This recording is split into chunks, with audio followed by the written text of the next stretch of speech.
ایسا ظلم ہے. آپ کہتے ہیں ہم عوام کی ریلیف کے لیے کام کر رہے ہیں.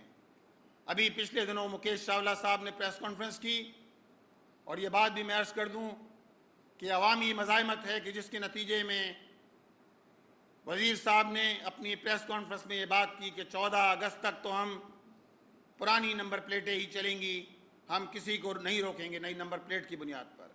یہ عوامی مزاحمت ہے, یہ عوامی جدوجہد ہے جس کے نتیجے میں یہ ظالم حکمران مجبور ہوتے ہیں, ورنہ یہ کسی طور تیار نہیں ہے کہ کراچی کے لوگوں کو ریلیف دیا جائے, سندھ کے عوام کو ریلیف دیا جائے, کسی طور تیار نہیں ہے. آپ نے اپنی پریس کانفرنس میں یہ بات کی کہ نمبر پلیٹ تو بنانا ہوگی, یعنی سارے مسائل ایک طرف, نمبر پلیٹ سب سے اہم ہے آپ کے نزدیک. آپ لوگوں کو ریلیف دینا چاہتے ہیں, آپ فری آف کاسٹ دیجیے, نمبر پلیٹ دیجیے لوگوں کو. پہلے بھی لوگوں نے نمبر پلیٹ بنائی ہے, کچھ نہ کچھ رقم خرچ ہوئی ہے, آپ کیوں ریلیف نہیں دیتے؟ اور یہ سارا کام جس کے لیے آپ نے شور مچایا ہوا ہے کہ جدید سیکیورٹی فیچر لگایا جا رہا ہے نمبر پلیٹس کے اوپر, گاڑیوں کی اور موٹر سائیکل کی, ہمیں یہ تو بتایا جائے کہ وہ سیف سٹی پروجیکٹ, وہ پروجیکٹ ہے کہاں؟ 2011 میں وہ پروجیکٹ شروع کیا گیا تھا.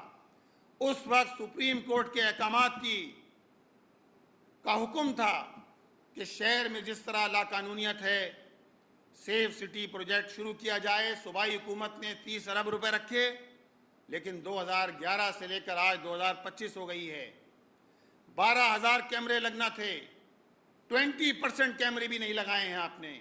اور آپ سارا زور آپ کا نمبر پلیٹوں پر ہے, سارا زور آپ کا اس بات پر ہے کہ کسی طرح نمبر پلیٹ لگا لی جائے, اور 1820 روپے آپ ایک اسکوٹر سوار پر جو ہے وہ بوجھ ڈال رہے ہیں. 1450 روپے آپ گاڑی کی نمبر پلیٹ کے لے رہے ہیں, جو آلریڈی لوگ پہلے ادا کر چکے ہیں. جب بائک لی گئی تھی اس وقت نمبر الاٹ ہو جاتا ہے جب گاڑی لی جاتی ہے. لہٰذا اس ظلم کا خاتمہ ہونا چاہیے. ہم نے اپنی ریلی کے اندر بھی اس بات کا اعلان کیا تھا کہ دیکھیں, ٹریفک پولیس کی چوکیاں ہوں, یہ ٹریفک پولیس اہلکار جگہ جگہ چوک چوراہوں پر پلوں کے نیچے کھڑے ہوتے ہیں, نوجوانوں کو روکتے ہیں. آج کل کوئی چیز ایسی نہیں ہے جو ایکسس میں نہ ہو. ان ٹریفک پولیس اہلکاروں کی ساری موومنٹ ریکارڈ ہوتی ہے کیمروں میں. آج کل لوگوں کے پاس موبائل کیمرے ہیں. آپ اپنی بتہ خوری سے باز آئیے, عوام کو تنگ نہ کریں, کہیں ایسا نہ ہو عوام آپ کی چوکیوں کا گھیراؤ کر رہے ہوں, عوام آپ کو بھاگنے پر مجبور کر دیں, کہیں ایسا نہ ہو. لہٰذا ہوش کے ناخن لیجئے, عوام پر ظلم بند کیجئے, نمبر پلیٹ کے نام پر دھندا بند کیجئے. کہیں ایسا نہ ہو کہ عوام کا پارا ہائی ہو اور آپ کو اس بات کا موقع بھی نہ ملے کہ آپ جس طرح یہ سارا میکینزم آپ نے بنایا ہوا ہے اس کا خاتمہ ہو. لہٰذا اس موقع پر ہم Peoples Party, M Q M اور یہ ساری جماعتیں جو اقتدار کے اندر شریک ہیں, وفاق کے اندر بھی موجود ہیں, صوبے کے اندر بھی پیپلز پارٹی کی 17 سال سے برسر اقتدار حکومت ہے, ہم ان سے مطالبہ کرتے ہیں کہ عوام پر یہ ظلم ختم کرو.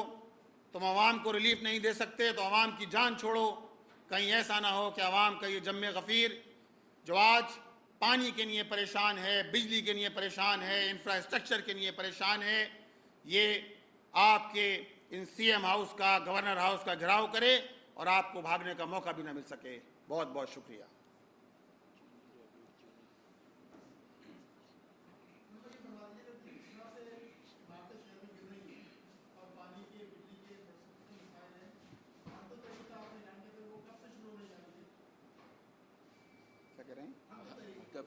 دیکھیں, ہماری تحریک تو جاری ہے. آپ نے ابھی دیکھا کہ ہم نے پچھلی اتوار کو نمبر پلیٹ کے حوالے سے جو حکومت نے اقدامات کیے ہیں, ہم نے اس کے حوالے سے شہر میں ریلی نکالی, نوجوانوں کو جمع کیا, اور الحمدللہ یہ ہماری اس ریلی, اس پوری تحریک کا ہی حصہ ہے کہ جس کے نتیجے میں حکومت جو ہے وہ یہ اعلان کرنے پر وزیر موصوف مجبور ہوئے کہ 14 اگست تک جو ہے وہ ہم نمبر پلیٹ کے مسئلے پر عوام کو ریلیف دی جائے گی. پوری بات میں نے آپ کے سامنے ابھی کی ہے. موضوع مسئلہ پانی کا ہو, مسئلہ بجلی کا ہو, ہم ہر موضوع پر الحمدللہ آواز بلند کر رہے ہیں, اور بالخصوص میں بتاتا چلوں کہ پیٹرولیم کی قیمتوں میں جو اضافہ ہوا ہے، امیر جماعت اسلامی پاکستان حافظ نعیم الرحمان صاحب کی اپیل پر آج پورے شہر میں انشاءاللہ تعالیٰ 75 سے زائد مقامات پر عوامی احتجاج ہے۔ یہ مساجد کے باہر بھی ہے، چوک اور چوراہوں پر بھی ہے، سڑکوں پر بھی ہے۔ انشاءاللہ تعالیٰ آج شہر میں 75 سے زائد مقامات پر پیٹرولیم مصنوعات، بجلی کی قیمتوں میں اضافے اور اسی طرح شوگر مافیا کے خلاف انشاءاللہ تعالیٰ احتجاج ہوگا، اور یہی ہماری حقوق کراچی تحریک ہے۔ یہی ہماری حقوق کراچی تحریک ہے کہ عوام کے ایشوز پر بات کرو، عوام کو ریلیف دلانے کے لیے کوشش کرو۔